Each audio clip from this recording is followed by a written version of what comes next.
हरे कृष्णा कृष्णा कृष्णा हरे हरे, हरे राम राम राम हरे हरे।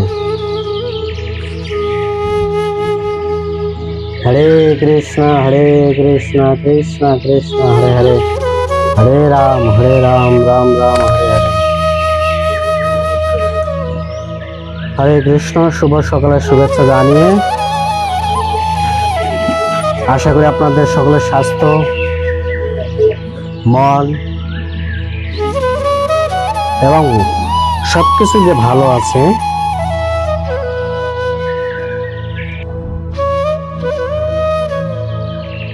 আর সে ভালোটা না থাকলেও আমাদের ভালো থাকতে হবে, সে ভালো মন্দ নিয়েই আমাদের বেঁচে থাকতে হবে।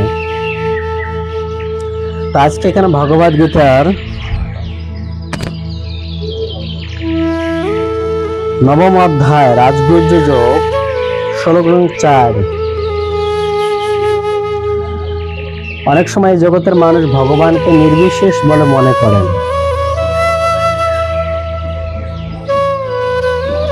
যেহেতু তারা ভগবানকে দর্শন করতে পারেন না। কারণ ভগবানকে দর্শন করা তার ক্ষমতা নেই,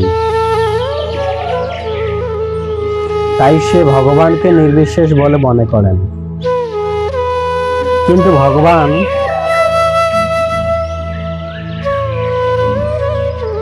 সবকিছুর মধ্যে যে অব্যক্ত ভাবে রূপে আছেন, এটা সহজে কেউ উপলব্ধি করতে পারে না। কেন পারে না? যেহেতু তার সেই রকম কি শুদ্ধতা জ্ঞান নেই। যদি তার জীবনে শুদ্ধতা জ্ঞান থাকতো, তাহলে সে কখনো ভগবানকে অবহেলা করত না, ভগবান রূপী ভগবানকে অবিশ্বাস করত না। এই জগতের মানুষ বেশিরভাগই মনে করে যে ভগবান নাই।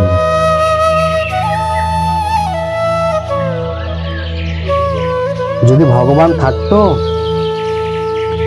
অনেকে তো বলেই দেয়, খাস করে যদি ভগবান থাকতো তাহলে মানুষ এত কষ্ট পাচ্ছে কেন, এত দুঃখ পাচ্ছে কেন? ভগবান কি তার নিজের বিগ্রহকে রক্ষা করতে পারে না? এই যে মানুষের ধারণা, এই ধারণাটা সেখান থেকে বের হতে পারে না, এই ধারণা থেকে বের হতে পারে না।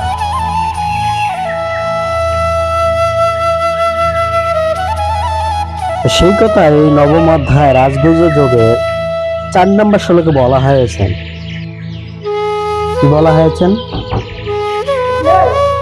আমরা অধ্যায়ন শ্রবণ করলে বুঝতে পারবো। ময়া তরবমিদং সর্বম জগদাব্যক্তমূর্তিনাম মনস্থানি সর্বভূতানি নাচম তেন অবস্থিতম। উক্ত শ্লোকের অনুবাদে বলা হয়েছে, অব্যক্ত রূপে আমি সমস্ত জগতে ব্যপ্ত আছি। সমস্ত জীবই আমাতেই অবস্থিত, কিন্তু আমি তাদের মধ্যে অবস্থিত না, অবস্থিত নই।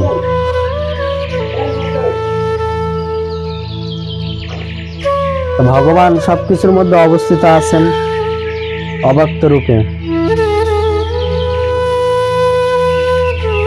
কিন্তু উপলব্ধিটা হচ্ছে যার যার। যে ভগবত তত্ত্ব জ্ঞান জানেন সে উপলব্ধি করতে পারেন, আর যে জানেন না সে ভগবানকে কখনো উপলব্ধি করতে পারেন। অব্যক্ত রূপে সমস্ত কিছুর মধ্যে আছেন।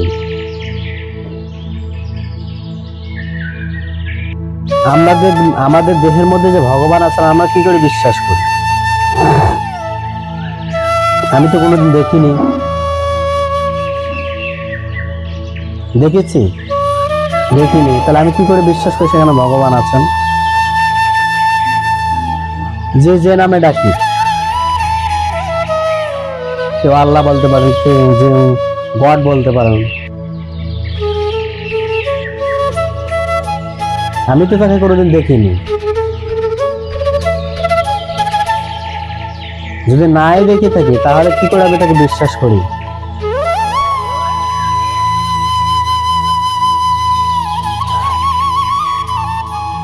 কি করে বিশ্বাস হবো বলেন?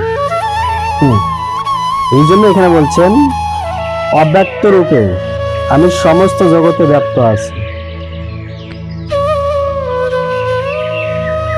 তিনি অব্যক্ত রূপে সমস্ত জগতে ব্যপ্ত হয়ে আছেন। তাকে সমস্ত জীব আমাতে অবস্থিত, কিন্তু তাদের মধ্যে অবস্থিত নয়।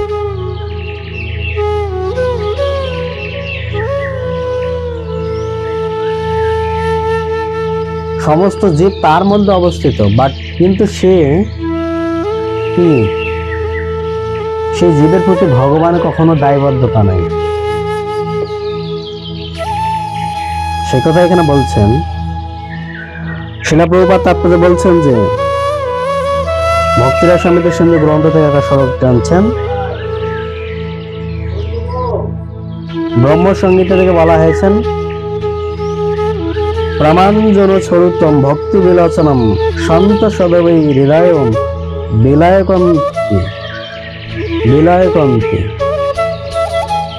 পরমেশ্বর ভগবান গোবিন্দের প্রতি অপ্রাকৃত প্রেম ভক্তি বিকাশের ফল অন্তরে ভগবান গোবিন্দর প্রতি বাহিরে তাকে দর্শন করা যায়। যদি ভগবানকে দর্শন করতে হয় তাহলে প্রেম রূপী চক্ষুর প্রয়োজন। ভগবানকে আপনি দর্শন করবেন কি করে? এমনি তো হয় না, প্রেম রূপী চক্ষু প্রয়োজন। প্রেমাঞ্জন চরিতম ভক্তি বিলোচনম। ভগবানকে কখনো দেখা যায়? হ্যাঁ যায়। কি করে যায়? প্রেমাঞ্জন চরিত বিলোচনম।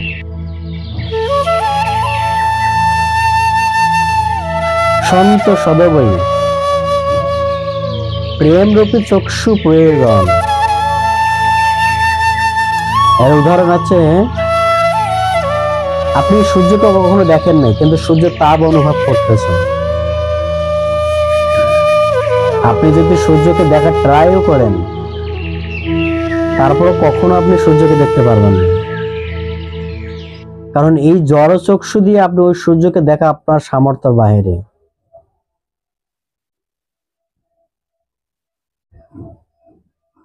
কিন্তু তার তাপ, তার জ্যোতির অনুভব করা যায় যে না সূর্য আছে, আলো প্রকাশিত হচ্ছে। সেরকমই ভগবান আছেন, কিন্তু বাট সেরকম প্রেমাঞ্জন চরিতম ভক্তি বিলোচনম, প্রেম রূপী চক্ষু প্রয়োজন। ব্রহ্মসংগীতে বলছেন